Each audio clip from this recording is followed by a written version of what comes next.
die in a northern Niger boat capsized.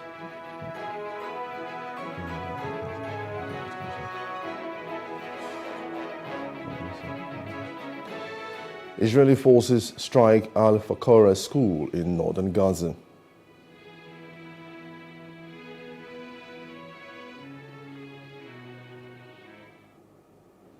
Very good evening. I am Emmanuel Olububukun. This is News Now. Governor Abakabru Yusuf of Kano State has appealed for calm and plans to reclaim his mandate at the Supreme Court. The appeal court in Abuja upheld the tribunal's ruling that sacked Governor Yusuf and declared Nasiru Yusuf Gawuna of the All Progressive Congress APC winner of the March 18 election. Now, Yusuf has instructed his legal team to challenge the ruling at the Supreme Court. I want to inform the good people of Kano State, and indeed all well-meaning Nigerians, that based on the consensus of our stakeholders, we have instructed our lawyers to commence the process of appealing this judgment at the Supreme Court of Nigeria. We are optimistic that the Supreme Court will, by the grace of Allah subhanahu wa ta'ala, set aside these miscarriages of justice by the tribunal and the appeal court and reaffirm our mandate given to us by the good people of Kano State. I therefore want to urge all the good people of Kano State to continue to go about their legitimate businesses unimpeded, as government has taken all necessary measures to ensure the security of lives and properties in the state. I want to assure you that this temporary setback will not deter us from continuing with all our projects and programs targeted at restoring the lost glory of our state. We shall continue to roll out more projects and programs to better the lives of the good people of our state. The All Progressive Congress APC National Chairman Abdullahi Gandhi stated that the Kano State Governor Abba Yusuf will still face defeat at the Supreme Court. The appeal court upheld the verdict of the Kano State Governorship Election Petition Tribunal, which nullified Yusuf's election. Now, the court declared that APC candidate Nasiru Gawuna was the true winner of the March 18 governorship election in Kano. Now, the three-member panel, led by Justice Emi Adumeya, ruled that Yusuf was not qualified to contest the election. Gandhi, however, vowed that the APC candidates would still win at the Supreme Court. Commercial activities are almost a standstill in Kano. So the people of Kano are jubilating now. If you ask now, there's jubilation in Kano because people are happy, and people, those who have been, whose properties have been demolished, they went to the court of law, and the court of law has also ruled that they should be paid a compensation of 30 billion naira. And this is just the start. There are so many people that have gone to the court. So we have to thank judiciary for doing what they are supposed to do. We know they will go to the Supreme Court. That's no problem. Democracy has provided that opportunity for them to go to Supreme Court. Also, in the Supreme Court, we fear and we pray to Almighty God to give us success. All that has to be said about the judgment and what have you, our leader has already mentioned it. My main concern now is the expectation of people of Kano State on myself. So my prayer now that inshallah by the time Allah affirms this, the expectation we should be able to match what people expect, or we even do more. And still in election matters, the Court of Appeal in Abuja Division has confirmed the victory of Bala Mohammed as the governor of Bauchi State. After the Independent National Electoral Commission declared Mohammed the winner, the All Progressive Congress candidate Sadiq Abubakar challenged the verdict. The three-man panel, chaired by P.T. Kwaha, affirmed Mohammed's victory. Abubakar, former chief of staff, appealed the decision, but the appellant's court dismissed his appeal and affirmed Mohammed's victory. Today, we owe great gratitude to Allah subhanahu wa ta'ala for the victory given to us because of the clear mandate the people of Bauchi State have given us. The mandate to lead and to be a humble servant that I have been since 2019. Today is also a testimony and affirmation that people should have confidence in the judiciary. And I as a person, with my colleague, Right Honorable Mohammed Al-Awal Jatau, and the people and government of Bauchi State, we have absolute confidence in the judiciary, which is calling on the opposition to know that and to please try to practice that piety, that belief in God. It is Allah that gives power, and it is Him that takes. It may not be their time, it may be their time next time, maybe. They should come and join hands with me so that we can build Bauchi. Governor Hope Uzodimma of Imo State has received a certificate of return from the Independent National Electoral Commission (INEC) for his second term of 4 years. Now, Uzodimma attributed the victory to hard work and strategy. As INEC President Electoral Commissioner Silva Agu congratulated Uzodimma and Chinyere Ekumaru for their victory in this peaceful election. Uzodimma expressed gratitude to God and the Imo people for making it possible for him to be re-elected for the second term. INEC has deepened our democracy with assurance that our votes will always count. I therefore commend INEC for a job well done, while also urging the opposition to see beyond their immediate environment and commend INEC for doing a very beautiful job, because tomorrow it may be their turn to win. Also, the Commission has issued a certificate of return to Bayelsa State Governor Dayo Deri, who won the November 11 election, and his Deputy Governor Lawrence. Now, the certificates were presented by INEC National Commissioner May Agbamuche Mbu at the INEC State Office in Yanagwe. Deri won the governorship election.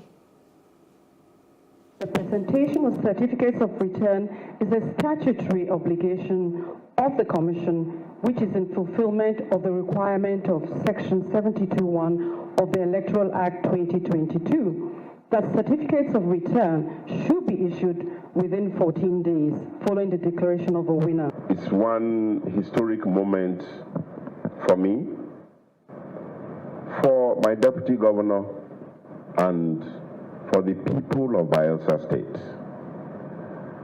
I want to appreciate the electorate, the people of Bayelsa State, for standing behind what they believe was a government that has performed and must go into a second tenure. Meanwhile, former President Goodluck Jonathan has praised Governor Dayo Deri's efforts in tackling insecurity, stating that his re-election would make the state safer. Jonathan visited Deri in Yanagwa, Bayelsa a week after he won a closely contested poll. He emphasized that if Deri had lost, the gains made in curbing insecurity would have been lost. You win an election and you win the way you have won, free, fair, clear, we have to commend you. And I'm happy that the Bayelsans have seen what you have done and what you are doing, and I've also seen your heart. And they say, it's good you complete your 4 years. The Independent National Electoral Commission (INEC) has also presented certificates of return to Kogi State Governor-elect Ahmed Ododo and his deputy Joel Oyibo, as well as Bayelsa State Governor Dayo Deri, who won the November 11 governorship election. Ododo, who won the election, pledged to not disappoint the people who reposed tremendous confidence in him by voting massively for him.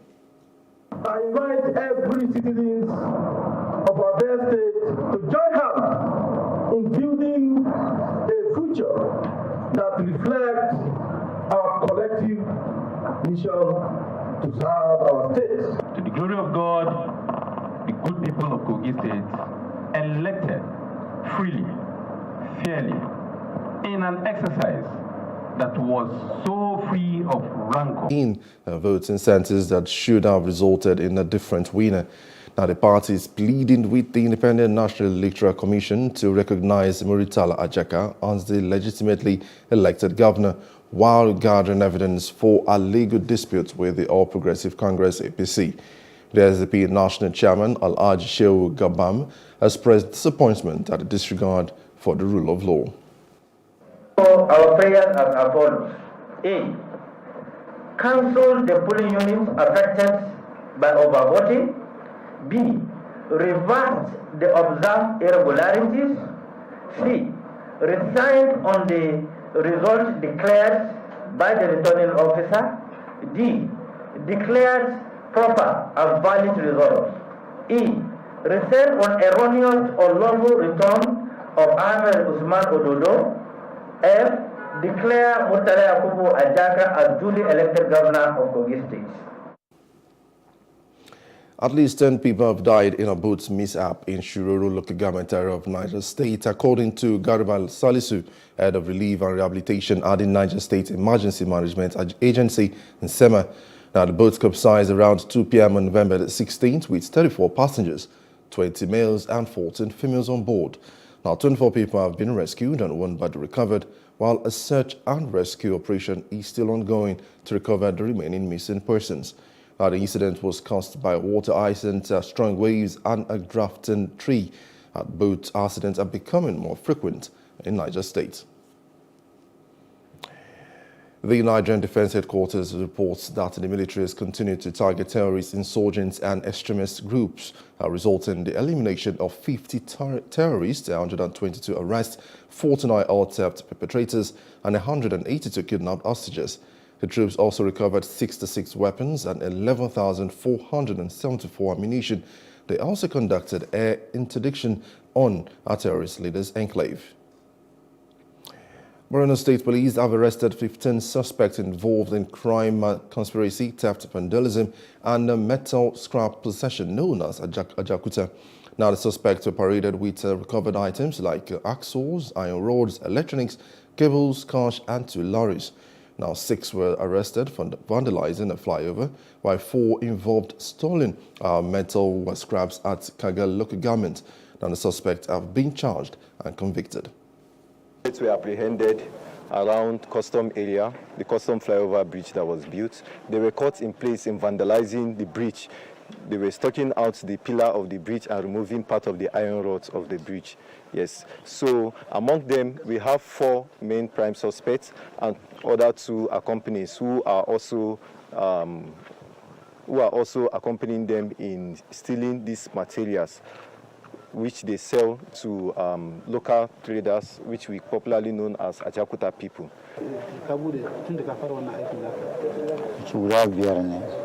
I steal car parts. I've operated on 5 cars.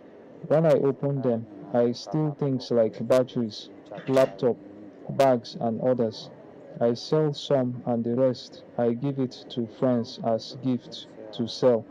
Like the laptop, I sold it for 30,000 naira. I was a police officer in Bauchi. My gun accidentally discharged and killed a girl. It's my friends that influenced me to crime. But honestly, this time it will be the end. I've been doing it for 2 years now. The federal government is set to close 4 ramps connecting Adekunle to the Third Mainland Bridge for comprehensive repairs by 7 a.m. on Monday. Now, Federal Controller of Works, Olukorede Kesha, has appealed to motorists to obey traffic rules during the repairs. The government began palliative repair of failed sections of the bridge in October, which has been plagued by potholes. The Federal Housing Authority, FHA, in Lagos State has criticized occupants of houses marked for demolition in Festac Phase 2, stating that they had violated rules and continued to erect structures without complying with the order. Now, the FHA notified the occupants of the government's readiness to demolish the houses in August 2023. But the Zone Managing Director, Akim Olagbemiru, stated that illegal development and litigation had led to issues and calls for the organization to start pulling down marked houses. A lot of illegalities have gone on in that place, and we're talking about quite a number of illegal developments. And we're trying to see how best we could be able to resolve this and to be able to make people live in more serene environments, and for us to be able to also do our own part by making sure that people have good quality houses for them to be able to live in. Unfortunately, we've had series of issues of illegal estate developers, illegal people selling land anyhow. We have people who claim they own the place. We even have some form of litigation left, right, and center. But everywhere we have worked, especially in the last 2.5 years, we're trying our best to stay out of where there is litigation. We already have the permission of our management, so I will also sought for security. When we have that security backing, we will start to enforce the structures that are on the road, and the ones that are on the pipeline setback, and the ones that have built after that stakeholder meeting that we all said that everybody should wait, because some actually waited after that marking didn't work, and some they just started afresh and they are already going on like that, saying that after all the organization will regularize them, so that those that doesn't have regard for the rule of law, the law will also deal with them accordingly. Governor Agu Kefas of Taraba State has signed a bill amending the tenure of local government chairmen, reducing the 3-year term to 2 years. The assent came as before the council's election scheduled for Saturday. Kefas commended the House of Assembly for passing the bill and assured them that his administration would ensure a peaceful election. He expressed satisfaction with the synergy between the executive and the legislature and pledged to work with local government chairmen to expedite development. This gesture shows your commitment to ensuring that Taraba State move forward in this administration. So I want to assure you that the forthcoming local government election that will be taking place on the 18th will be conducted in a very democratic manner, and the local government chairman that will be elected will be properly engaged for the service of our people. And I want to assure you that we'll continue to work together to ensure that Taraba State becomes the best state in Nigeria. He has bought vehicles for them already. By Wednesday after their retreat, he will give them their vehicles. There is money on ground for them to work. What else do they need?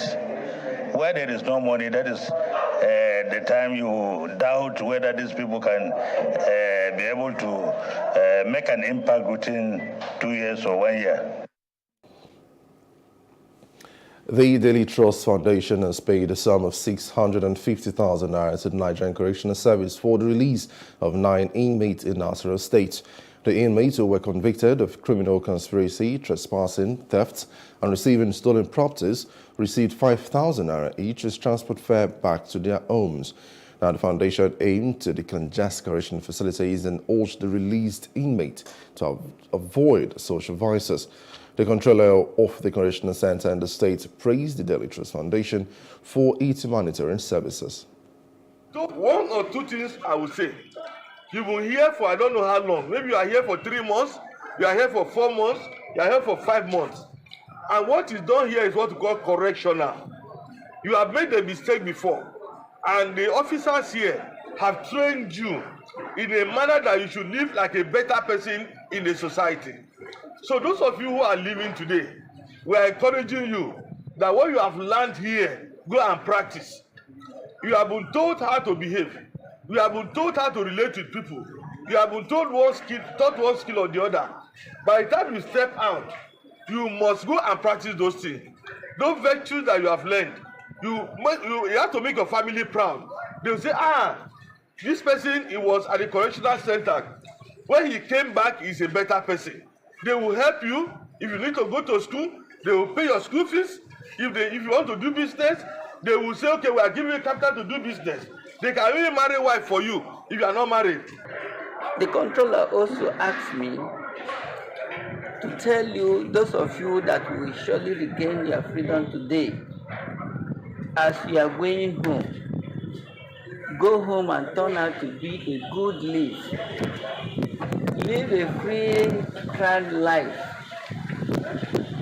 Because if you do that, you are encouraging them and other humanitarian organizations to come and release other people that are still here. Governor Isent Ali of Benue State is focusing on prudent management and creative resource application to restore stability in the state economy and other sectors. He is committed to restoring dignity to Benue workers, retired or working, and common men. Benue State Commissioner for Finance, Michael Ogleba, aims to reposition the state's financial status by industrializing the agricultural sector, adding value to farmers' effort, creating jobs, paying salaries, and providing businesses with an enabling environment to thrive.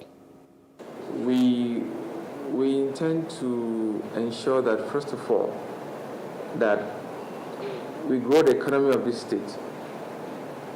Okay, we create jobs. The advantage of doing that is as you grow the economy, revenue, income to your via taxation and all that will increase. When you have more money, you build more roads. When you have more money, you can invest in education. You can invest in other things. We need to mechanize agriculture. We need to do it in a very creative way. Government doesn't have all the money to mechanize all this stuff at once. However, there are very creative ways. So government is in the process of putting that in place. Mr. Oglugba announced that the state government is collaborating with agencies to revamp the economy and urge the people to support the current administration for sources. Exploring different, we have several proposals they are working on. So if we can stimulate the economy, run the place better, run the civil service better, prevent leakages, grow the economy, grow IGR, things will definitely look up. But we'll need everybody on board. Everybody needs to be on board to help the government to succeed. And now from statistics available in the country, Nigeria post-harvest losses today stands at 3.5 trillion naira, meaning about 94.5 billion naira annual losses part of the state and the Federal Capital Territory if shared equally. Now, this is a submission of stakeholders during a conference on ways to achieve food and nutrition security in the country held in Abuja. Now, PlusTV Emmanuel Ejene completes the report. The message was delivered by Action Aid Nigeria in collaboration with Small Scale Women Farmers Organization and the CAADP Non-State Actors Group at a conference in Abuja on Tuesday. Recall that in July 2023, the President Bola Ahmed Tinubu declared a state of emergency on food security situation in the country.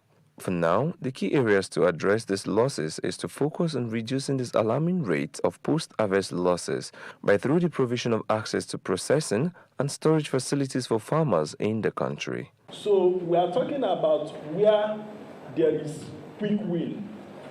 Provide communities with processing facilities. If they are doing massively rice, provide them with rice processing facilities.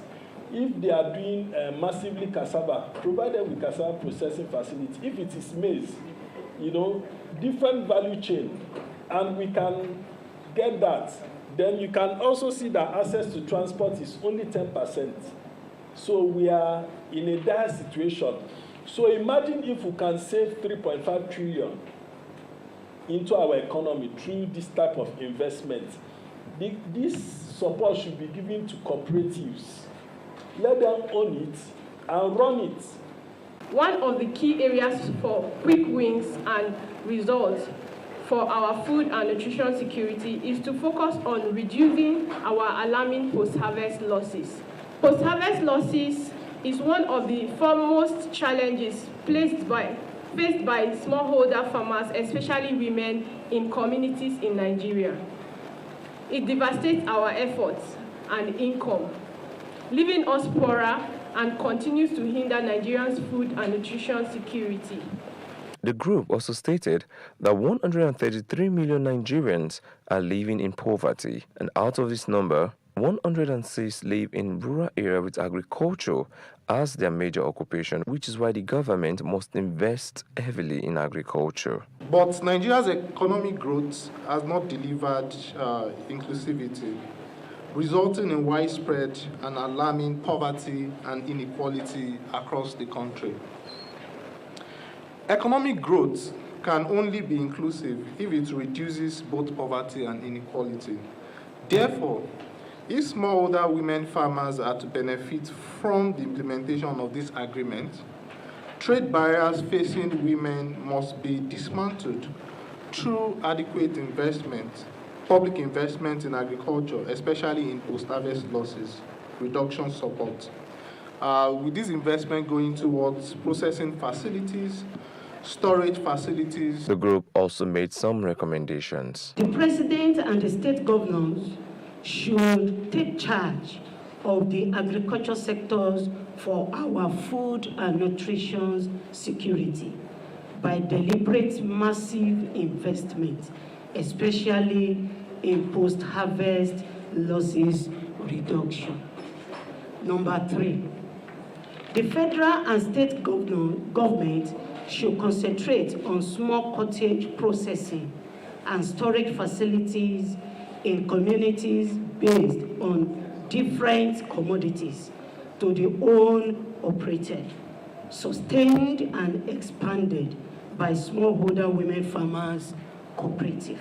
The group is convinced that with adequate processing and storage facilities for Nigerian farmers, the agriculture sector can contribute greatly to the GDP of the country. It said that excellence is not a standard but a journey, as it is a continuous process of striving for improvement, pushing boundaries and setting new benchmarks. This were the submissions of the chairman, CMS Grammar School Merit Award 2023, Senator Akin Odunsi, in his opening remarks at the event which held at the school premises in Bariga, Lagos. PlusTV News correspondent Love Ikuko Yedokun tells us more in this report.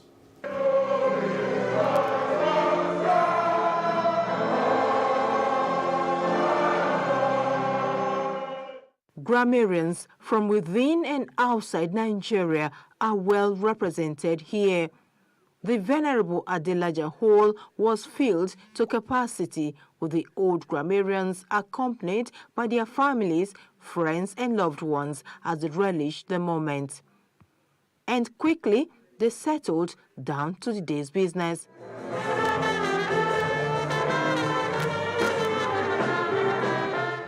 First was a citation of the chairman of the day, Senator Akin Odunsi.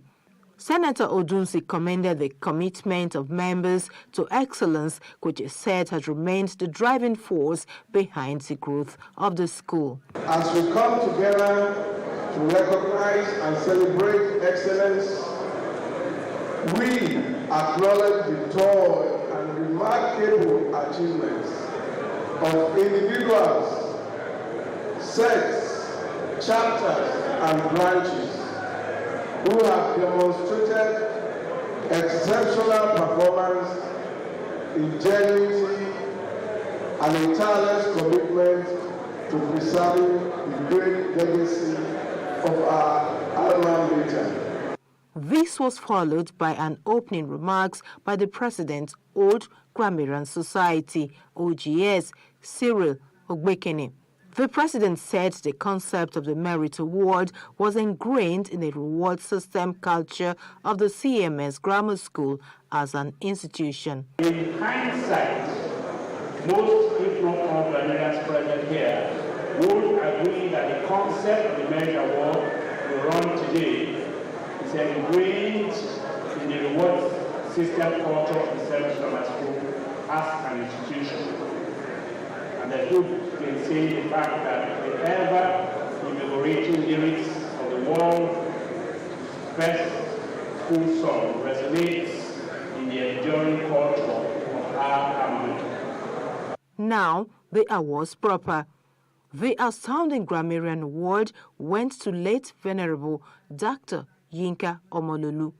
In the Individual Merit Awards category, Adesonya Laide, Madreke Chike, Iyonda Olujide were among those honored. On behalf of the operators of CMS Grammar School, Bariga, Lagos, we present this award to our distinguished grammarian, Professor Adedele K, who won from 1978-87. Congratulations. Congratulations, Alhaji. This honor is well deserved and is long overdue. Congratulations on behalf of the whole Grammarian Society. Some of the awardees spoke with Plus TV News.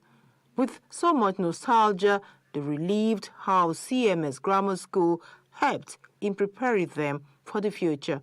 Awards like these are very significant because it encourages others to follow suit and to let you know that you are not a fool giving to others. So it kind of energizes you, it gives you more energy to do even more, So, and I pray by the grace of God, we have not started, we have only just begun.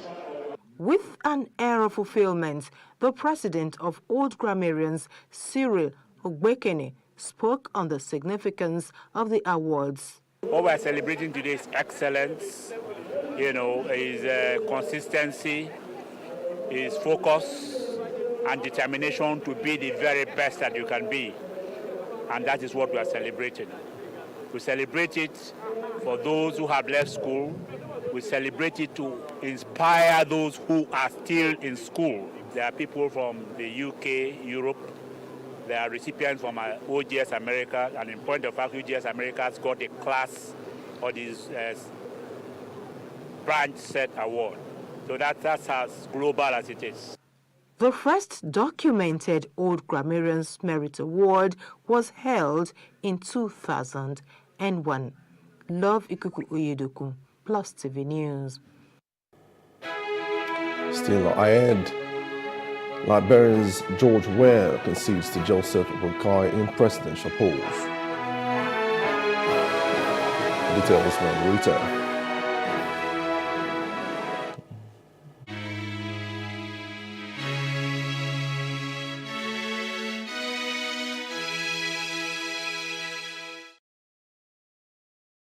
Picture this.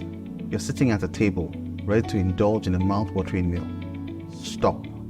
For many of us, it is hard to resist the temptation, especially when it comes to enjoying a juicy beef dish. But have you ever stopped to think about the impact of your food choices on the greater good? Our food choices have a great impact on others. The beef industry is one of the leading contributors to deforestation. As trees are cleared to make way for cattle ranching, it not only disrupts the delicate balance of ecosystems, but also contributes to climate change. We can make a difference with our choices. It does not mean we all have to become vegans overnight. Imagine enjoying fish and poultry a few times a week, indulging in beef just once a month, and filling our plates with plenty of plant-based goodness. Every little bit counts. And even small reductions in our intake can make a huge impact on the climate. By making smarter food choices, we're not only taking care of ourselves, but also the planet we call home. Remember, the choices we make today lead to a better tomorrow.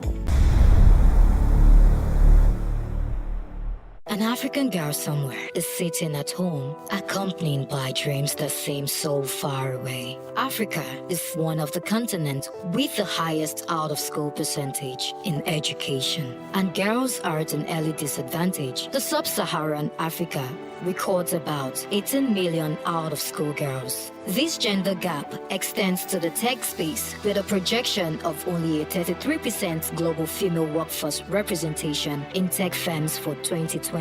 Let us help change the stories and numbers. Africa Agility's Project Train a Girl campaign is working to help train African girls in tech. You can donate as little as $2 or 2,000 naira to help a girl in tech get her heels in the door. Visit www.africaagility.rallyup.com/PTAG to donate.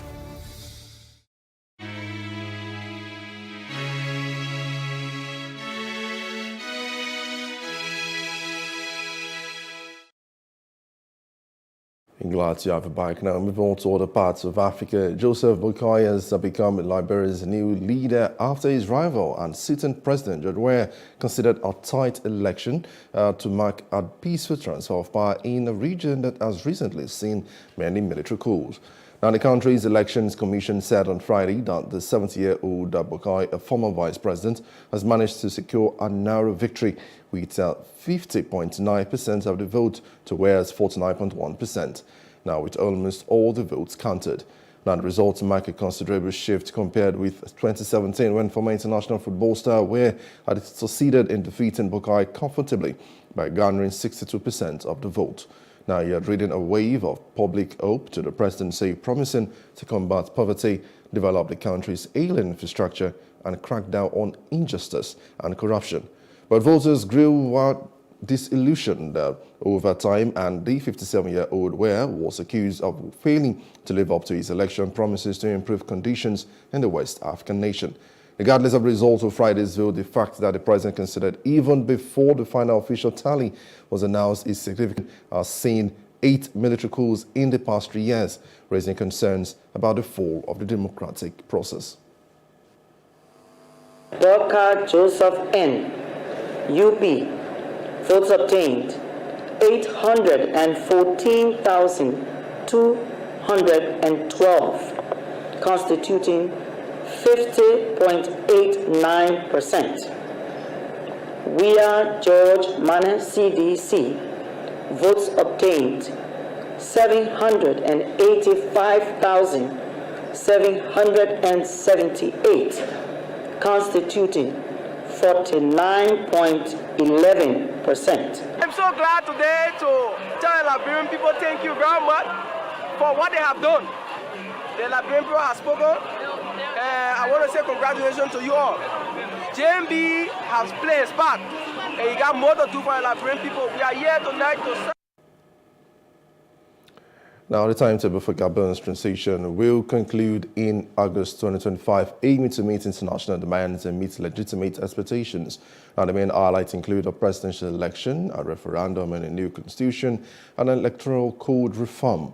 Now, the military's respect for announcements will be evaluated, as the visibility of the timetable is up to the Gabonese people during the national dialogue in April 2024. Also, Senegal Supreme Court has overturned a ruling that reinstated the jailed opposition figure Ousmane Sonko for the February 2024 presidential election. The decision was made by the Zingwenko Court, which removed Sonko from the electoral rolls. Now, the case will be retired, but the sponsorship process will soon be over. Now, the Supreme Court also has not set a deadline for a new ruling, stating that decision was irregular. However, heavy rains have flooded the streets of Mombasa, Kenya, with some passengers evacuating from a flooded bus by holding onto a rope amid chest-high water. Now, Aid Group Save the Children reports that at least 4 to 6 people have died in flood-related incidents in Kenya since the start of the rainy season less than a month ago, with those expected to rise. Now move up straight outside Africa. Israeli air raids have targeted the Al-Fakora school in Jabalia refugee camp, targeting UNRWA. Post-bombing images revealed the bodies of Palestinians, including children, in the school's rooms and hallways. Now, Israeli drone attack has also killed 5 Palestinians in Nablus, targeting Fatah's headquarters in the Balatel refugee camp, as 7 were seriously injured and 5 later died. The tensions have been high in the West Bank due to Israeli military onslaught and the Gaza Strip following Hamas attack on October the 7th. Over 200 Palestinians have been killed and over 2,700 injured by Israeli army fire in the occupied territory since the attack. Now, the Palestinian Red Crescent Society reported 7 victims were seriously injured. And now up next, Pencom urges employees to update RSA records over delayed benefits payment. And that's in business to stay with us.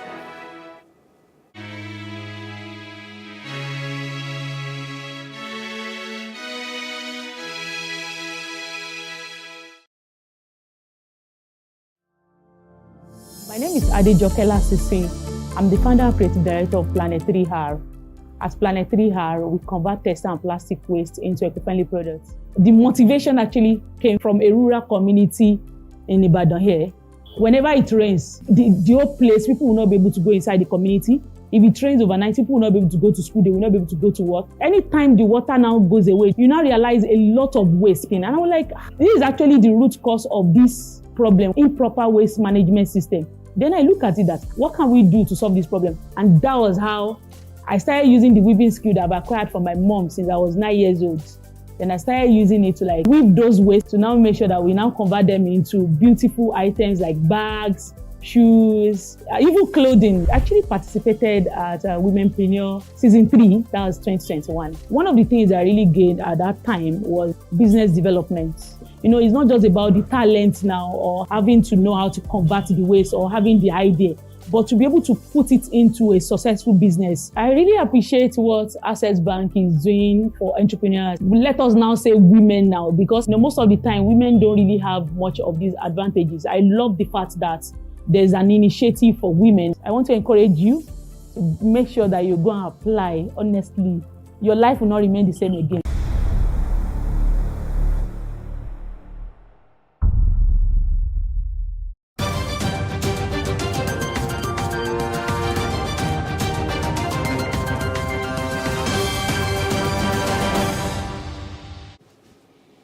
And glad to welcome back. If you're just joining us, you're watching News Now on PlusTvAfrica. Now moving straight to business, the National Pension Commission, PENCOM, has mandated the data recapture exercise, DRE, for retirement savings accounts, RSA holders enrolled in the contributory pension scheme, CPS. Now this exercise, which began in August 2019, aims to collect and maintain accurate data for RSA holders. PENCOM states that participation is crucial for all individuals owning savings accounts, including retirees, and is mandatory for both public and private sector RSA holders.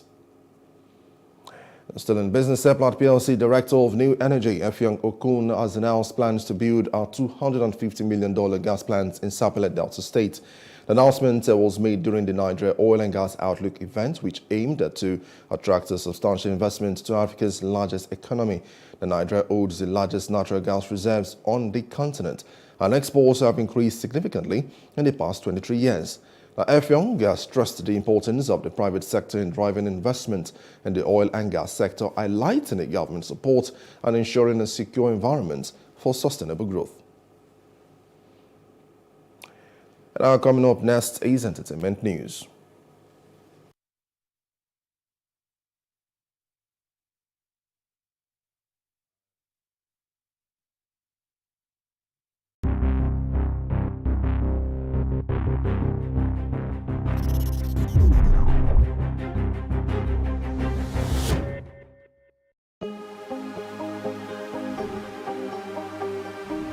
This is it for upcoming artists to blow in Nigeria.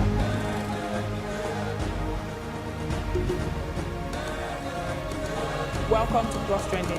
I am Bookie November, your host, saying thank you for joining us on today's episode. Welcome back. It's tea time on Plus TV Africa. Practice makes perfect. I'm not perfect yet, but I'm a lot better than I used to be. He's a king. He's entitled to marry 100 if he wants to.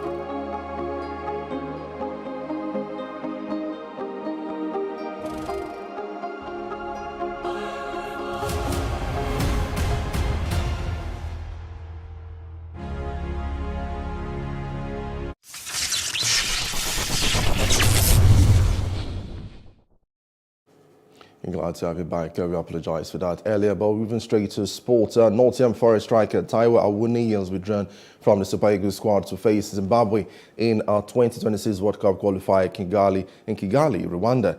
Awoniyi was taken off in the 59th minute in Thursday's match day one fixture against Lesotho, which ended 1-1, where the Super Eagles had Alexander confirming on Friday the 25-year-old will miss Sunday's clash after picking up a growing injury.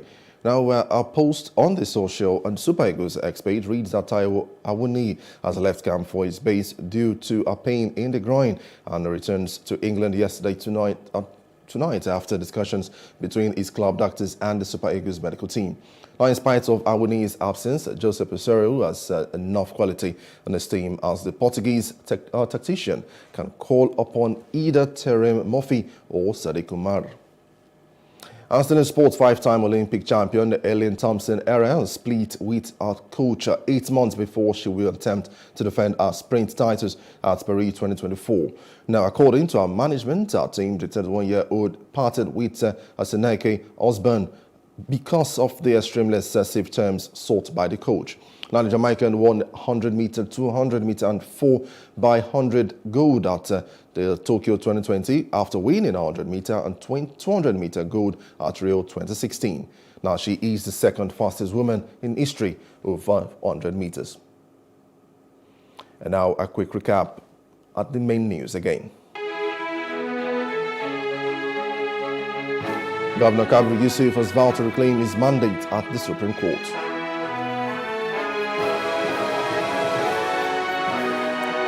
Ten passengers have died in another Niger boat mishap.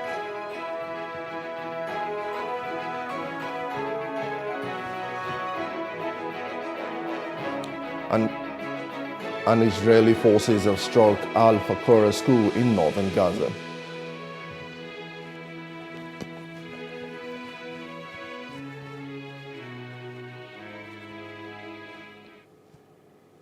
And that's the news now. For more stories, please follow us on Facebook, X, and Instagram, and do subscribe on our YouTube channel, PlusTvAfrica and PlusTvAfrica Lifestyle. You can also view us from Limex on limex.tv and Glow TV apps anywhere in the world. I am Emmanuel Olubobokun. Many thanks for watching.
It for upcoming artists to blow in Nigeria.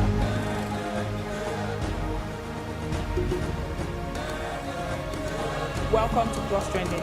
I am Bookie November, your host, saying thank you for joining. Minding your mannerisms in public signals civility. Your behavior determines how others perceive you, and if you can leave a good impression, why not? When it comes to that, it's about really making sure that you don't do something that will make people upset. So let me give you a typical example: public toilet. right? You want to walk into that washroom nice and clean. And at the same time, you want to leave it clean for someone else to use it like that. But what you find is that some people use it haphazardly. They don't care about who's coming in next. And of course, people are disgruntled by the way the place is dirty, not kept well. And of course, we have a problem there, health and hygiene, right? That's a public place. When you think about the airplane, for example, the same thing as well. You are on the plane and you have children, and the children are making a whole lot of noise. You're disturbing the elderly people and other people who are sharing the same space with you. So when you're on the plane, you have to be mindful of other people that are going to be using it. So even when you're sitting down, it's a confined space, right? So you don't want to disturb other people. You want to make sure that you have a smooth ride without upsetting anyone while you're in that public space. What about when you're at the cinema as well? You know, a cinema is a place where, and a library, where you have to keep quiet.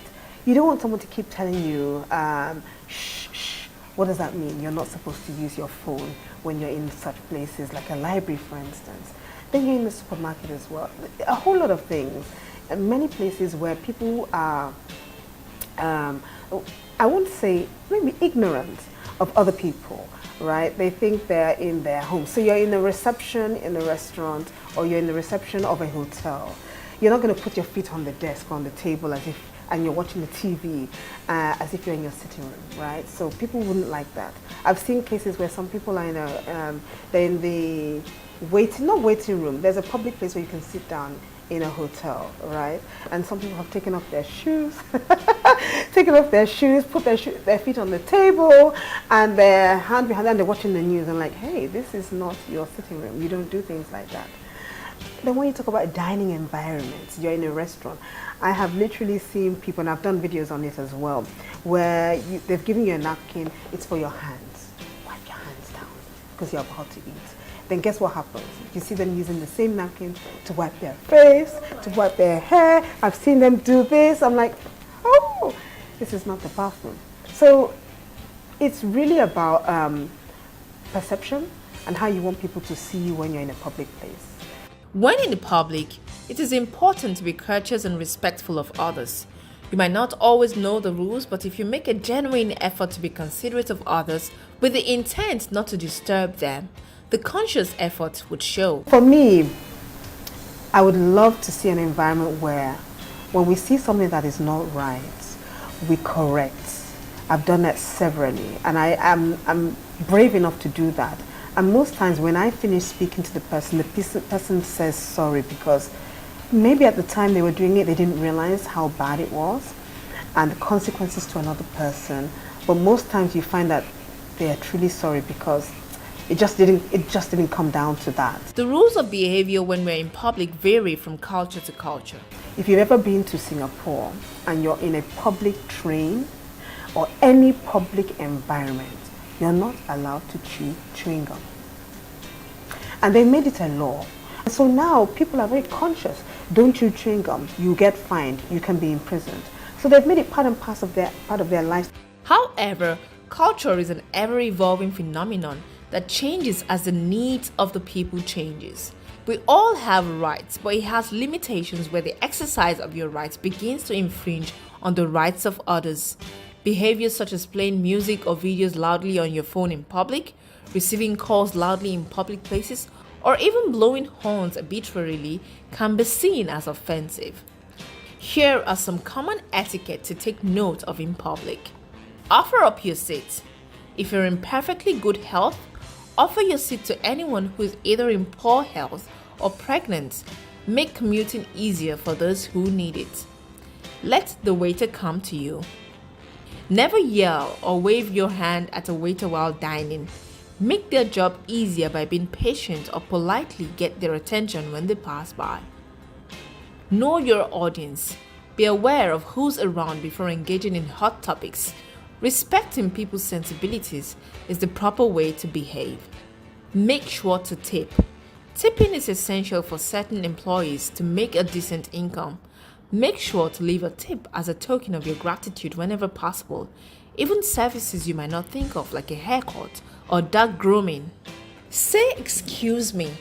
It's the polite thing to do when you bump into someone. Even if you're not really the one to blame, Why not just avoid conflict and brush off the situation? Use a coaster. Spilling isn't the only way to make a mess with your cold beverage. Say please and thank you, especially to those closest to you. Smile at the cashier, the bank teller, the security man, your co-worker, even if he or she doesn't smile back. Hold the door for the person behind you, and if someone holds the door for you, remember to say thank you. Step outside to answer your phone calls. Sometimes you have to take an important call. It is important to step outside to take your call because it's not fun to hear your conversation when we're trapped behind you in a line. Give people a pass. Cranky salesperson, nasty driver, you have no idea what's going on with that person right now. You don't have to reward ugly behavior with your own nastiness, which only perpetuates the cycle. Look at the person who's speaking to you. It is polite to listen to people who are talking to you and not just type away on your smartphone. Let someone go in front of you in line. Cough or sneeze into your elbow. Put your smartphone away during meals. Be on time. Ask before posting. Not everyone wants to be all over social media and you're not a reporter, so stop spreading the news. Keep the noise down at work. Silence the ringer on your phone. Speak quietly and turn the sound down on your dinging emails so it's not bugging everyone you work with. Wash your hands after using the bathroom. Park your shopping cart on the side of the aisle. Ask permission to use someone's first name. Clean up after yourself, at home, at work, at a friend's house. Ask before bringing a guest. Don't assume they're automatically invited no matter how well you know your host or hostess. Stay at home when you're sick. Reach out to people who are grieving. Don't pretend nothing happened. If you don't know what to do or say, you can simply say you're sorry. Let people get off the elevator first before you get on. The same rules apply to trains and buses. Silence your smartphone at the movies and stop crinkling that candy wrapper so loudly while you're at it. Help someone who's clearly struggling. The next time you see someone straining to reach something on the highest shelf at the grocery store, help him or her out. Skip controversial or nosy topics at parties. Politics, religion, or asking when they're getting pregnant or how much weight they lost. Those topics are sensitive and should be off the table. When you enter a room, greet everyone. Return calls. If someone takes the time to leave you a voicemail, take the time to call him or her back. Use an earphone or headphone in public while scrolling through social media.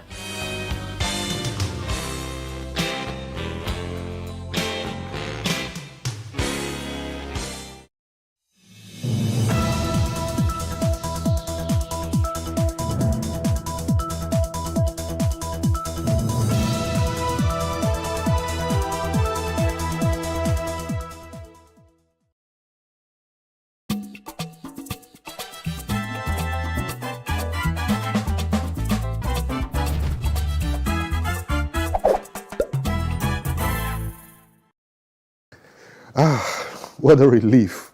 Today on the program, I have at least succeeded in making it an all-male guest affair after having failed multiple times to fit myself into the tight women's shoes being forced on me by Helen and Chizoba.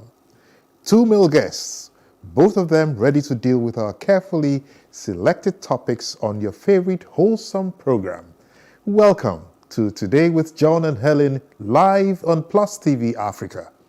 With me is my charming and intelligent Chizoba Mufebu. And as usual, she will be handling the Culture Conversations segment. So Chizoba, male guest for you too? For me as well. Okay. Yes, my guest is a male photographer and an archer. Great. And we'll be talking about expanding the representation of young Africans in sports. And I must say this ahead, which is going to be very interesting. And I believe you. So. I've not had an archer before, so. Yeah. So John, before we go and bring on our guests, what are the topics for our guests? Or do you want to keep that a secret? Our guests today, like I hinted earlier, will be giving us something interesting. My first guest, being a celebrated TV personality and master of ceremonies, will be unpacking the business of emceeing. That should be interesting to know, given that I operate in that space too, and knowing that a lot of Nigerians, would like to figure out how to make a business out of what most times starts as a hobby.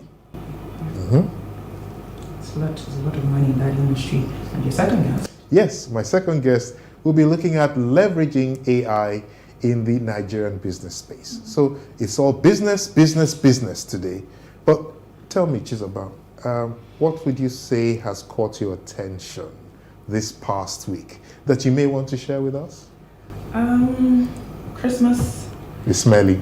It's smelly, and one thing that I love about the Christmas period and Nigerians is, regardless of the economic situation, we're sure it's going to be a fun fair. I don't know where we're going to find the money, but somehow we always find the money. I wish I could share your optimism. Seriously, because I went to the market this week and it's crowded. People are buying stuff. So people are finding money from somewhere. I think with the African family man and woman, money can be an excuse during Christmas, especially for the kids. Do you understand? So they're finding it from somewhere. But I haven't seen hampers and things flying around yet. Yeah, so a lot of and I see that companies are also not able. But anyways, they still applaud the resilience of Nigerians. Okay, so something to look forward to this Christmas. Okay, so before we welcome our first guest on the program, let's take a quick break and we'll be right back.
Thanks for staying with us. This is Today with John and Helen, live on PlusTvAfrica on DSTV 408 and Star Times 308. And I must confess, I'm beginning to miss Helen now, but I hope that next week she'll be with us on the show.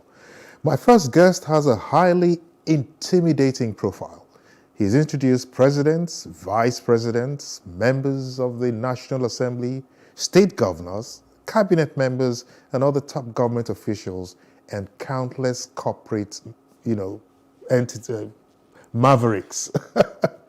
He has worked with scores of blue chip companies, forums, and associations across the land.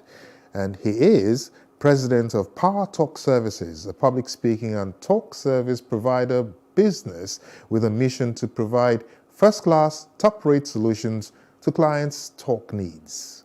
His active portfolio includes roles in Teen Souls, Desperate Housewives, Africa, and so on. He's also done voiceovers for documentaries and radio jingles. Please welcome my first guest here to talk about the business of emceeing, Temiloluwa Awon Biogbon. I got it, right? Temi, welcome to the show. Thank you very much. I had to take that surname carefully. Yes, I can imagine. It is indeed a jawbreaker and a mouthful. That's how I usually pronounce it myself. Yes. That's a very rare. Anyway, we'll come to that. We'll come to that. So it's so interesting to have someone who operates in the same space with me, and I'm elated to have you on this program. But I think our viewers will also like to know a lot more about what this business of emceeing is all about. So I'll dive into the questions right away, okay? So now you've worked with high-profile clients, like we said earlier, and you've also handled several events. Could you please share a memorable experience or event that probably had a significant impact on your career as an MC and maybe shot you into limelight? Well, I'm not particularly sure there's a certain event that I can say that this was what projected me, pretty much. But I remember for a fact that even before I started this business, I was a talkmate in season 1 of the Debaters reality television show hosted by PlusTvAfrica Productions, led by Moabudu and sponsored by GT Bank. So that was pretty much what gave me that platform to start what I do now. So that pretty much like gave me that opportunity and put my foot in the door. But when it comes to events, pretty much, I think I would cast my mind back to maybe 2011 or 2012, I cannot remember. It was an oil and gas event. It was an event put together by the community, House Committee on Local Content. So it was a local content summit in Port Harcourt. And that was going to be my first time in Port Harcourt. So if I wanted to pick a particular event, I think I would pick that. I think I would pick that. Yes, certainly. It was pretty much my first oil and gas event. And the good part is that the audience did not know that it was my first oil and gas event. And thank God the event actually went well. So for a first time, what about the butterflies? It went well. The butterflies. Well, when it comes to having butterflies in one's stomach, the truth of the matter is this. We're all humans, right? Yes. And irrespective of how many years you put into the public speaking business, the butterflies will always be there. So it's now a question of what do I do with the butterflies? Do I allow the butterflies multiply and overshadow my ability to do a great job? Or do I just face the camera and face the people, face the audience, and just do what is most convenient for me, which is in the sphere of my natural skills, abilities, and talent. So that's pretty much how that works. Yeah, absolutely. That's pretty much how it works. There'll always be butterflies. It's about what you do. They're always there. So for aspiring MCs, you know, masters of ceremonies, what key skills or qualities do you believe are essential for success in the business of MCing, especially when you're starting as a hobby? What are the skills? That's a very, very important question, John. Thank you for asking me that question. Now, what I like to say is this. The very first requirement is what I call personal conviction. I'm going to explain that in the next few minutes. Now, personal conviction is pretty much a 3-part process. The first part is that you need to identify problems that exist in society that your business will be able to solve. That's the first part. The second part is that you need to accept the responsibility for providing solutions to those problems that exist that you've already identified. In other words, you need to accept the responsibility that comes with being a solution provider to those problems. Now, the third part is this. You need to accept that providing solutions to those problems you've already identified in the first part is your life's work and your calling. Now, those 3 parts together constitute personal conviction. For me, personal conviction is the most important requirement if you want to be a master of ceremonies. Trust me, it will stand you in good stead when the times, as we like to call them, get to be tough and rough. It will stand you in good stead when a client offers to pay you 5 naira, for instance. Meanwhile, your estimation of the value you are providing, your estimation of the value you are providing is probably like 50 naira or 100 naira. But you have to accept the offer because you need the experience. And if you do not get that experience, there will be no opportunity for you to grow capacity on the job. And you need that capacity because you cannot be a master of ceremonies in name alone. You need to have a lot of events and gigs under your belt. And that is how you acquire experience. So your portfolio. Exactly. Growing your portfolio. Exactly. Because when you bid for a job, for instance, clients will ask you, what have you done before? It's a valid question, really. Yes. And sometimes you don't even have enough brand visibility. You don't have brand equity. You don't have name recognition. So where do you want to start from? So sometimes you need to take some of those jobs. You need to take some of those jobs. They're not exactly offering you a mighty amount of money, a considerable amount of money, but it's an opportunity for you to acquire experience. Absolutely. So that, for me, is the first requirement, your personal conviction.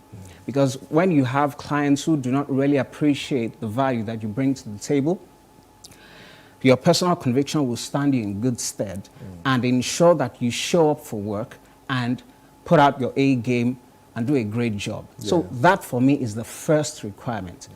Another requirement would be language. For me, language in this context means your personal way of speaking, how you communicate your thoughts, your ideas. You know the interesting thing, a lot of people think that being a master of ceremonies is just about knowing how to be articulate, knowing how to speak well, knowing how to speak fluently. But trust me, that is pretty much like 10% of what you need. A factor that most people choose not to accept its importance is time management as a master of ceremonies. And an example is this. An event is supposed to start at 9, but maybe because of African time, maybe some top government official is supposed to be there and that government official does not show up on time. And the event starts at 11. That's a full 2 hours behind schedule. Meanwhile, on the program, the event is supposed to end at 4. And you know how Lagos traffic can be. People need to be out of wherever it is they've gone to, latest by 5. So you need to be sure that you are able to manage the time, and all the activities that have been planned for the event still have to run their course. So how do you make that work? So time management is also a critical factor. Let me also talk about knowledge. Knowledge is also very important. For example, you have a corporate event and people are there to listen to a particular subject matter. Now, no one expects you, if it's a conference, for instance, no one expects you to be the subject matter expert. That's why they have the keynote speaker. That's why they have panelists. That's why they have moderators. But as the master of ceremonies, you are supposed to have some amount of knowledge, some relevant knowledge, knowledge that is relevant to the event, such that when you speak, you will sound intelligent. And when you pass yourself off as intelligent, the audience will be saying, yes, oh, I like this guy. Oh, I like this gentleman. Oh, he sounds very intelligent. And that way you are also able to carry them along. So knowledge is also very important. You need to have the relevant knowledge that will fit the particular event. Another requirement is this. You need to know how to connect with your audience. I like to say that no two audiences are the same. For example, you can MC a wedding reception right here in Lagos between two Yoruba families. But trust me, that event is not the same as a wedding reception still between two Yoruba families in Iwo. No two audiences are the same. So you would approach the wedding reception in Lagos differently from how you would approach the wedding reception in Iwo differently, because the audiences are different. So no two audiences are the same. So that's also one requirement.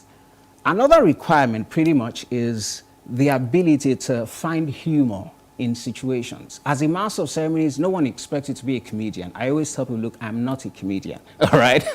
I'm not a comedian. I can't stand in front of people and crack jokes for 30 minutes. I can't hold the stage for that long. No, it's not what I do.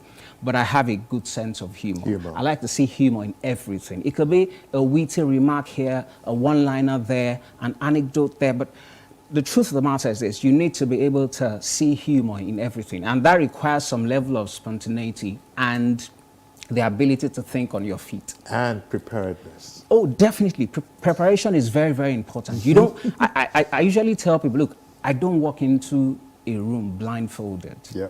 So you need to prepare in advance. Whatever event it is, do not downplay the importance of preparation, advanced preparation. Yeah. You need to prepare in advance. Okay, fine. Because of the fact that I've done this for some time now, by God's grace, by January next year, it would have been 14 years.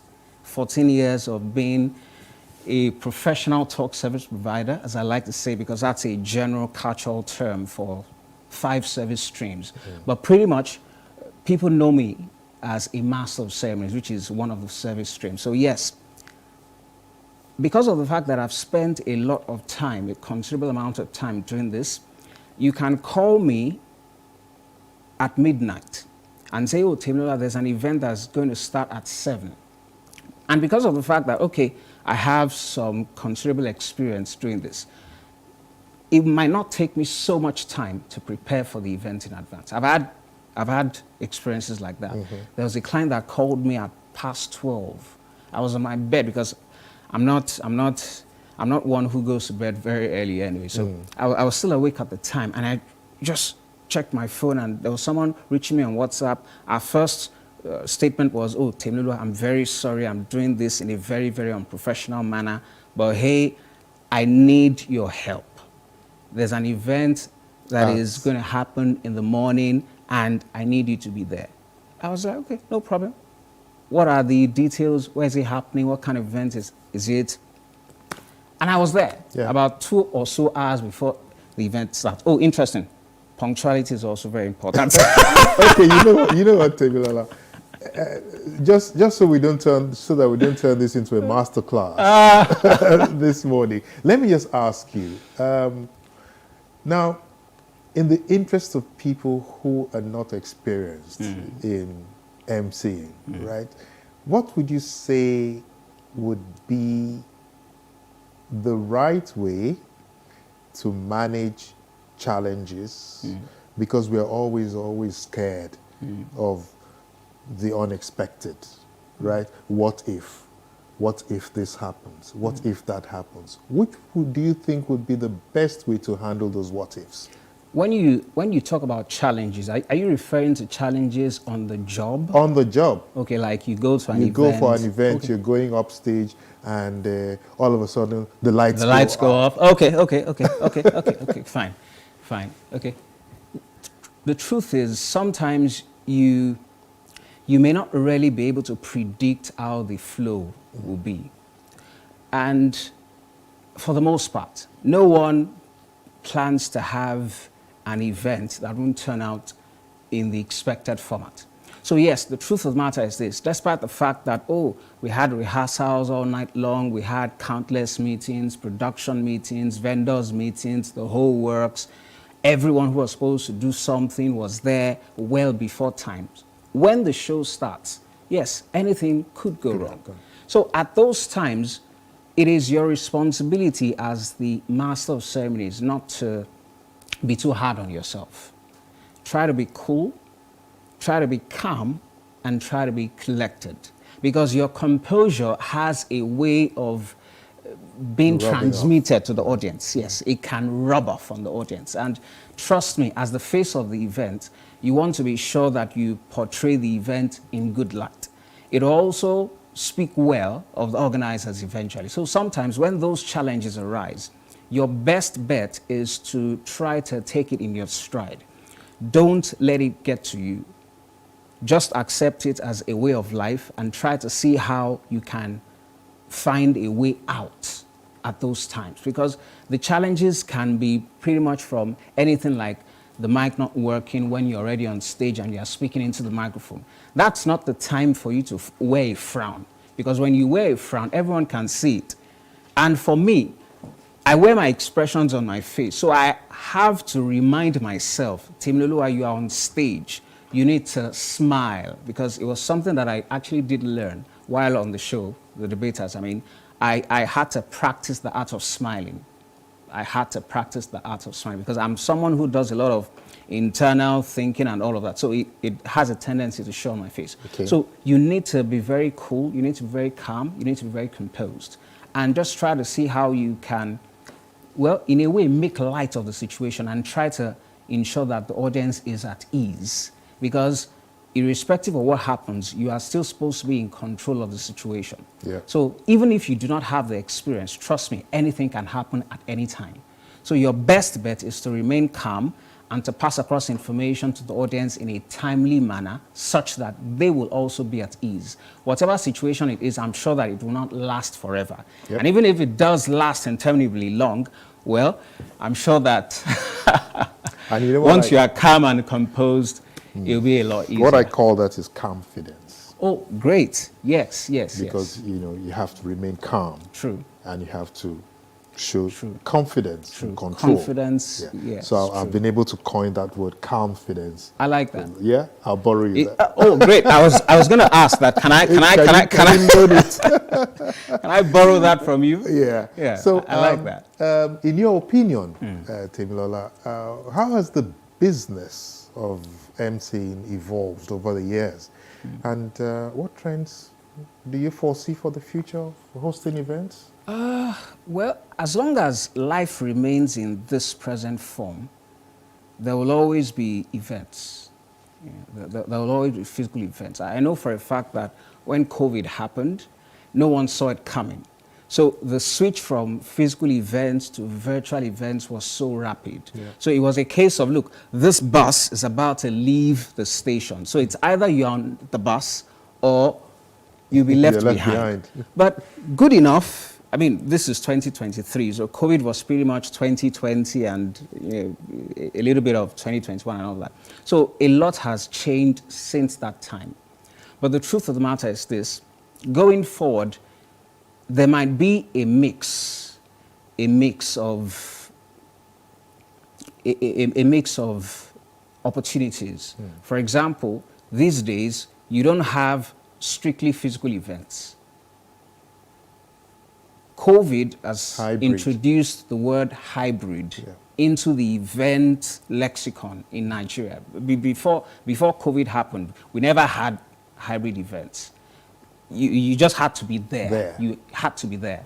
So now it will require a different skill set because you don't necessarily require the same skills that will apply to a physical event as a virtual event. So the business has evolved in such a way that it now has room to accommodate unexpected events, unexpected occurrences, unexpected happenings. So now you have not just physical events, you also have hybrid events. And yes, there are still people, even in today's world, who still have virtual events, 100% virtual.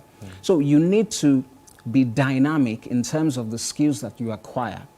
Because trust me, I don't see that changing anytime soon. So it has come to stay. So this is going to last for a while? I believe so. Yes. I believe so. Most events are hybrid in nature these days. You can't take away the physical aspect of having people come together.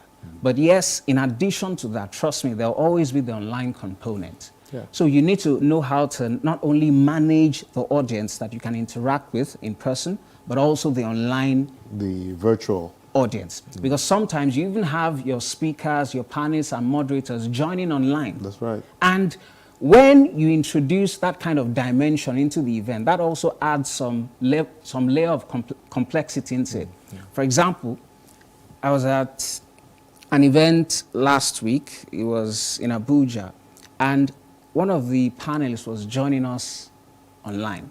So looking at the screen, I noticed that the icon, all right, it was a Zoom interface. I noticed that the microphone icon was muted. So in my mind, I assumed that that was her screen I was looking at. Meanwhile, it was the screen of the control panel, the technical guys, the media guys. So I was telling her, she was joining us from Austria. So I was trying to explain to her, because I was trying to work her through the process. Oh, ma'am, your icon, your microphone icon is muted. Can you just look at the bottom left of the screen and click it? We could not hear what she was saying, but her lips were moving, so it was obvious that she was speaking. Yeah. Anyway, to cut the long story short, it turned out that the issue with the audio was from the media team. But anyway, I didn't know. I thought that that was her screen that we were, looking at. But sometimes that happens. So that's also another skill set, because when you have that online component, you need to be able to interact with the online audience. Oh, ma'am, okay, you're supposed to speak. Can you hear me now? If you can hear me, say a word or two, and the woman says, oh, yes, I can. Oh, yes, now we can hear you. So, okay. So that's also that's an been interesting professional. aspect. Yes. Okay, that's been professional, and that takes me to the next concern that I would like us to talk about as professionals. As colleagues, in the yes. field. Yeah.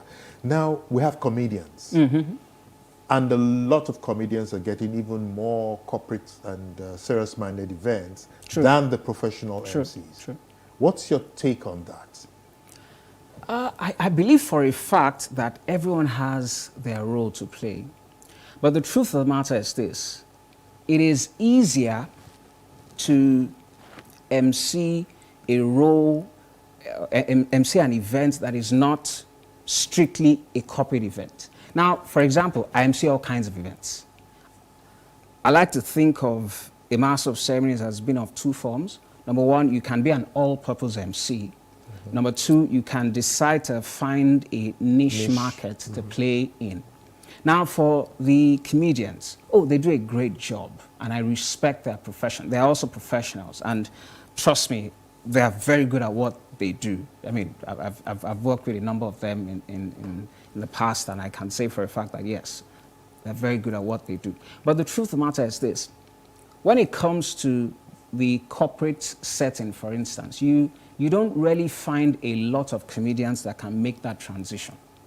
You don't find a lot of comedians that can make that transition. In fact, what created some space for professionals like us was the fact that a lot of clients were giving out their corporate events to comedians. Why? Because they had greater brand visibility, greater brand equity, and greater name recognition.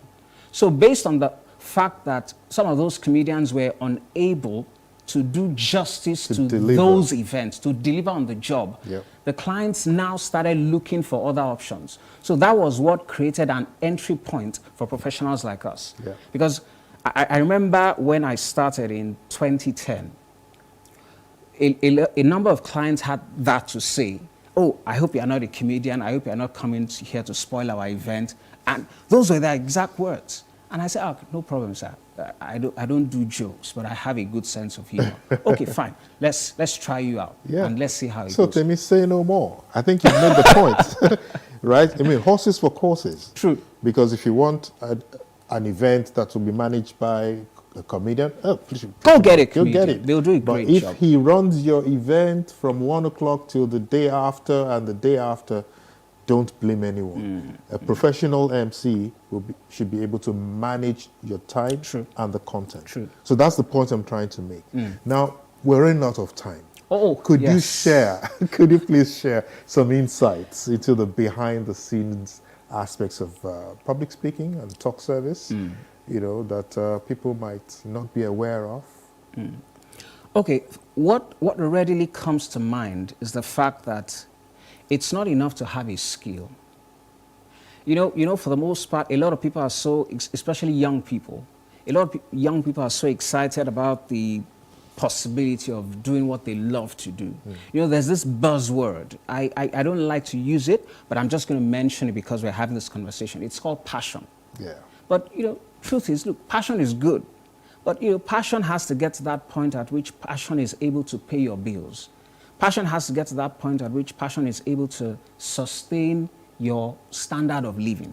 It has to get to that point at which, it's able to put food on your table and, clothes on your body. So sometimes it's not just enough to have a skill. Yes, hone your skill, develop yourself, ensure that you embrace personal development, but hey, you also need to learn the marketing side to it. You need to know how to tell people that, look, this is what I do. This is what I do. Okay, I'm available to provide these services. I have these skills, and I'm able to do so, and so. So until you learn that aspect, trust me, you're going to remain in one location and it will be a case of no movement. So yes, you might have to interact with your family and friends, those in your inner circle, those in your sphere of influence, and if you're starting out, that might just be the entry point for you. If those in your inner circle have an idea of what you do, they might just, by virtue of word of mouth advertising, speak about you in some room where decisions are being made, and those decisions might just favor you. Great. So, I mean, like we say, you need the passion, True. But at some point you need to polish the passion and True. make it into a skill. True. And then, of course, you need your tool set as well. True. You know, to be able to deliver. True. And, I mean, he couldn't have put it better. True. So, now quickly, could you just tell me, now you've been involved in voiceovers, you know, and other such areas, right? How has that contributed to your role or your performance as an MC? Okay, the beautiful part about voiceovers is that you understand the power of inflection. Inflection in this case is how your voice rises, how it falls, how it matches the tone, and you know, your pace, your volume, your tone, and all of that. So I introduce that element into my role as a master of ceremonies. For example, when I'm reading a speaker profile, I don't just go flat. You know, I move very fast at times. Sometimes I take it slowly. Sometimes the volume is high. Sometimes it drops. So inflection just has a way of making it very, very musical. And for me, the voiceover element works because people cannot see you. You see, that's the beauty of voiceover. They cannot see you. They can only really hear need to you. Paint. Exactly. So your voice has to paint a vivid picture in their minds, because if you fail to do that, you will lose them. And when you lose your audience, whether it's a physical event or a virtual event, you're all by yourself and you're all on your own. So for me, that part of, you know, doing voiceovers helps to introduce the element of inflection. So for me, I think that's just the way to go. That's just the way it goes. And I mean, you're right. You're right. You know, like we always say, it's important for you to be able to paint that picture with words. True, you know. true. You know, your words paint more vivid pictures than even photographs sometimes. So I totally agree with you. Temi, I don't know. I wish this could go. I wish this could go on and on and on. Yeah. And but I think we're running out of time here. And I want you to promise me that you'll be back again with us, Plus TV Africa, anytime we call you. Sure, whenever I receive the invitation. That's if you're not too engaged in Abuja. Oh, well. Yeah. Whenever I get your invitation, I'll definitely be here. Thanks so much, Temi. Temilola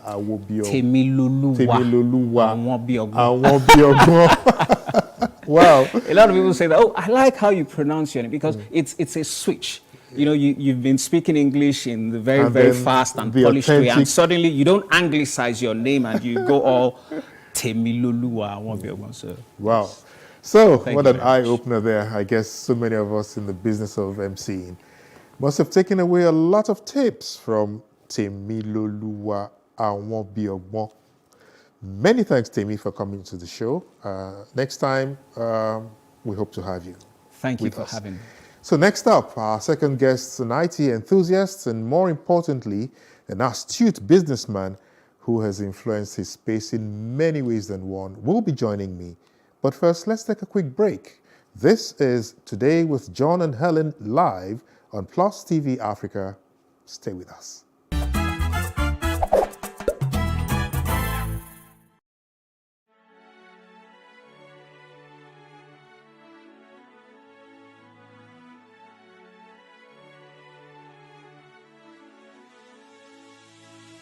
It is engagement we need to have. Those who suffer miscarriages are never taken into account. Members of the National Assembly are also influence peddlers. You are sitting on Nigerians' money. From the barbing, I pay my rent. On the button, send my children to school. A consultative engagement. No any tangible notification before they ban us. It's one thing for people to be at your back and the heat of the moment, and another thing for them to still be with you when push comes to shove.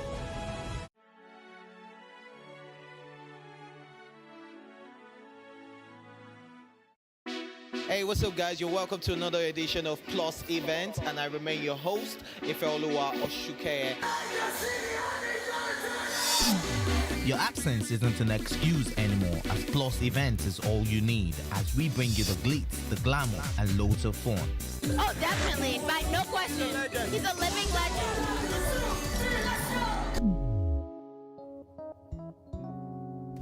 Oh, God forbid, Holy Ghost fire, I know. I just want to be blown away. I want to be wild. This is 11 years of doing it.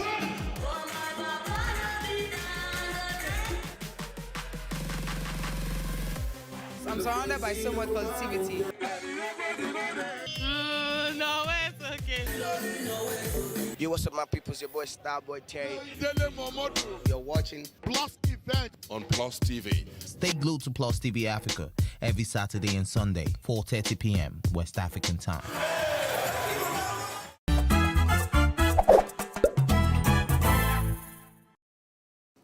Thanks for staying with us. AI has been gradually influencing the business space in various ways, like automation, manufacturing, logistics, customer service, data analytics, fraud detection, healthcare, innovations, and so on. My next guest, Chief Osarity, is a multidisciplinary creative whose practice spans design, branding, and technology. He's worked with blue-chip companies and multinationals across the country and abroad, and he's currently a partner and creative director at Jonathan Cole, a design firm working with businesses to discover and develop solutions that draw lasting attention to their brand, products, and services. And he will be unpacking how to leverage AI in the Nigerian business space. Chief Osarity is already here in the studios with me, and wow, I would simply like you to join me as I welcome him to the show. Welcome, Chief Osarity. Thank you very much. And I emphasize Chief. Are you a chief, or are you Chief? Chief is my first name. It's not like title. Chief is your first name? Yes, sir. Wow. How come? It's an interesting story. Do you have time for it? No, I don't. Let's move on. Let's move on, because quite frankly, that question, I'm sure, you will have template answers for that question. No, not really. It's the same answer all the time. It's the same answer all the time. Now, Chief is your first name. Chief is my first name. Okay, so we'll keep it at that. Yeah. Right? Okay, so we're talking leveraging AI Yes. in the Nigerian business space. And in your experience, how has AI impacted the design and branding industry? And what opportunities do you see for further integration of AI into all of this? Yeah, thank you for having me. I would say that AI has typically transformed various industries across the entire globe. And in just a simple form, of course, people know about Canva and tools like that. Now, before, one of the simple ways is that now you can typically take an image that you liked, and you need the image to be more things, so you need to see more things in the image. You can just prompt something within AI or Adobe Illustrator, Photoshop, for example, and tell it to expand the image, right? And you can get more stuff you can do more stuff with the one particular image. Even in things like writing copy, understanding briefs, even coming up with design solutions and design ideas and just ideation, so to speak, in that entire process. Before, you needed a lot of people, you needed a lot of time to do that. Now with AI, you can sort of fast track that process, or sort of use AI as a thinking companion to get stuff done in less time. So, thinking companion? Yes. Some people see you as a cheating companion. Not necessarily. Because it thinks for you now. So no, I would argue that the quality of answers that you get from AI is based on the quality of information and knowledge you have as a person, right? So you've probably heard this phrase before. People say a lizard in Nigeria is a lizard abroad. It's nothing different from lizard now, but the quality of the information you have determines the quality of output. So even when you're asking questions, now there's a kind of, you can ask somebody a kind of question and the person will give you a certain answer. You can say, how are you? And the person can say, I'm fine. You can say, how are you really doing, my brother? It's a different, it's the same question, but the tone is different. The style of the question is different. And one will get you a deeper answer and tell you the real heart of the person, versus the other one just tells you, it's a surface level thing. So it's a garbage in, garbage out. Essentially, yes. Yeah. Yeah, I understand. So really, I shouldn't be guilty anymore. No, there's nothing to be. Because sometimes I feel guilty. It's technology. But it's like I'm cheating. No, it's technology. just because you have something to do work faster, yes, and cheaper, doesn't mean you should be guilty about technology. It's going to happen. If you don't use it, somebody else is going to use it. So. Thanks for letting me off that hook. You're welcome. So now, could you share a specific project, as an example, where leveraging AI brought about transformative results for maybe a business or brand that you worked with? Yes, so there's one of our clients had some issues with their website in terms of how users were using their website and things like that. So what we did with AI was use AI to understand the data that they already had on their website, and then recommended solutions in terms of design. Okay, the buttons should be here because your clients and your customers are using your website in this form. Another prominent example, this is not our project, but it's something that made the news recently, is Travel Stats. They recently developed an AI tool that helps you with your travel recommendations, booking tickets and things like that. Another great example is Flutterwave. Flutterwave also uses AI to detect fraud and things like that. So again, they could have hired a lot of people to do that, right? But now, and had people on standby to get that done. Now with AI can detect those things before they happen, or while they're happening, or even 2 minutes before they're happening, and prompt you to say, oh, this particular thing is happening, here's how you sort of avoid it. I think those are sort of like 3 great examples of how AI is being used currently. I'm a little uncomfortable with the pace at which AI is transforming things. Because if we look at the peculiar nature of Nigeria, for instance, yeah, we have a lot of people who live in the urban areas, the rural areas and all of that. Yeah, urban dwellers, may be able to catch up quickly with but what about the rural people? How does this help them? How do they catch up? So the most prominent way we've seen AI being used now is, of course, prompts and chats and things like that. But there are so many other ways AI is being used that we are not even aware of. Okay. So I would say, for example, AI is helping some networks do better with how their network is being used in different areas of the world. So for example, there are AI tools to let you say, okay, this particular area has less traffic of people using the internet at this time of the day. So AI can sort of, how do I explain it now? Push the load. So you can have better network in a particular area at a certain time because there's more traffic there, and you can have great network at this area because there's less traffic there. So AI can help distribute load, of server, or push more resources to this particular area at a certain point in time. I think there are so many ways that AI can be used instead of rural areas, but that's just a major example. That's like network. Everybody makes a phone call, and then AI helps you get a better phone call at a particular time. Another way is language. Sometimes taking resources and tools and things to different communities, language is a huge barrier. Yes. You don't have to find somebody to translate that. You just have to use AI to translate that same language in the context that people understand in that particular community. Okay. And then you can now communicate with that particular community based on what AI has helped you do, as against hiring a translator to do that. Yeah, some people might be out of job for that, but hey, you save money on that particular project. So I'm even more worried about my grandmother in the village. So the truth is, some people will be affected by AI. Some people might not be affected by AI, depending on what they do. But I find that if she uses a smartphone, something about what she's doing or what she uses on that smartphone, AI is helping her do that particular thing better. Maybe before it's a lot more difficult for her to understand some certain things. Now with AI can translate something to her in the language that she understands because she has, a particular smartphone, so to speak. If you have just a regular, phone that just does phone calls and that's the end and text messages, maybe you might not be affected by AI, but not affected, or AI is not aiding what you're doing. But if you have a smartphone, I would argue that you're already using AI in some sort of way, in a small form or large form. Well, I hope she's not watching this program, because what that means is I have to get her a smartphone as quickly as possible. Now let's go back to the business of AI, and leveraging it in Nigeria, which is our topic for today.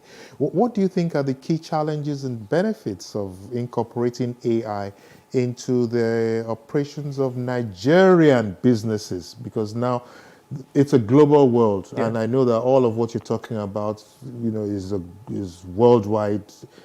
We are peculiar. Our environment is peculiar. How does all of this fit into our business models? So typically the way businesses are designed generally is that you find a solution to someone's problems and people pay you for that. Now people can want you to solve that problem quicker or faster or cheaper. Now some ways to solve that problem cheaper would be, say, if you needed to hire 10 people to do a certain job before, and you are paying each of those people 100,000 naira per month for salary, that's 1 million naira for 10 people in a month for salary. Now, if you had AI doing some of those tasks that those people are doing, you can do two things. You can let go of some of those people, which is not exactly a great thing, right? But you can let go of some of those people, and let's say you have 5 people doing the task, and the other 5 tasks that needs to be done, AI is sorting those things out for you. Then you've saved costs. That's 500,000 naira you've saved on the salary per month. And over 10 months, that's 5 million naira you essentially saved.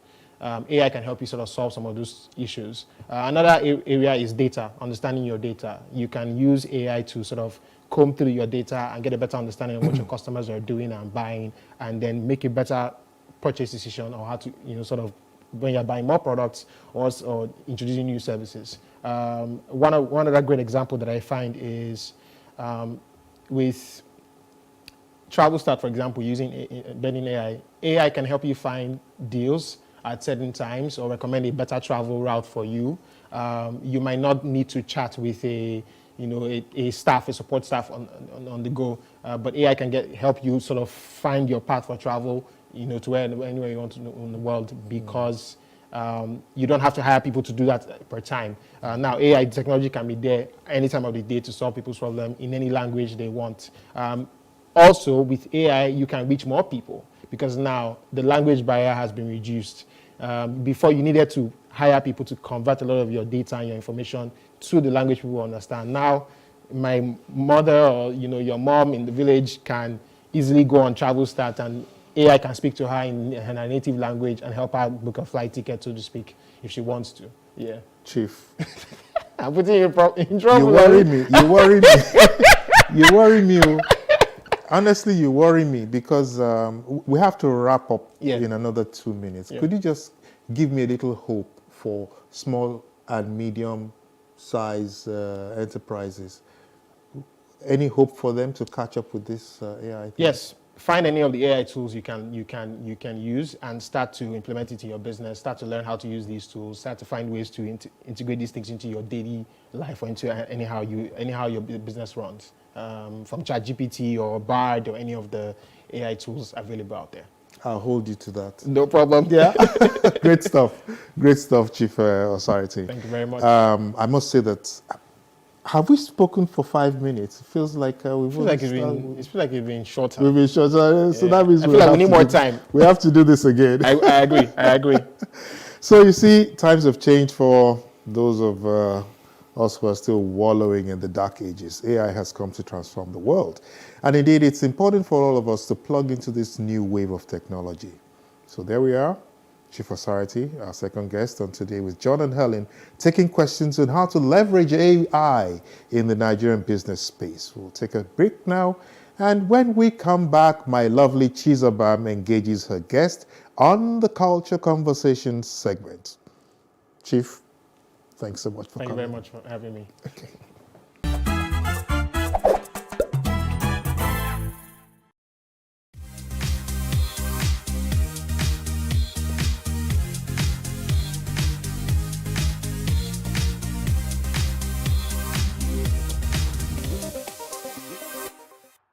Hello everyone, and welcome to another fitness section with us.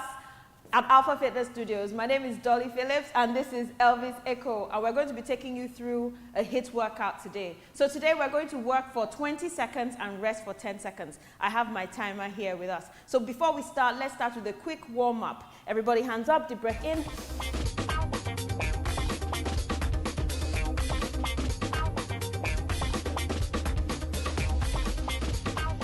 Shoulder rolls back, hands on the shoulders, rotate. 1. Opposite direction. 5, 4, 3, 2, and 1. Let's reach over. 1.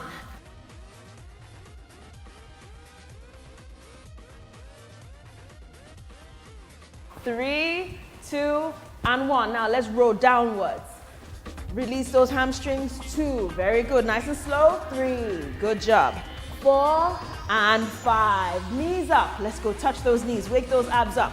1 and 2 and very good. 3 and 4 and 5. Hip circles. We're rotating. 5 to the left. Let's go. 5. Reverse direction. Let's go. 5, 4, 3, 2, and 1. Shake it out, shake it out. Are you ready for this workout, Elvis? We're ready. Okay, so I have my timer here. We're going to start the timer. The very first workout is your flutter kicks. So once you hear the whistle, we start. Once you hear the next whistle, you stop to rest. Are you ready? Let's go.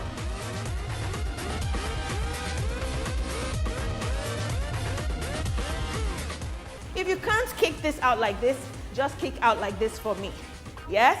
We have levels. Come on, let's go.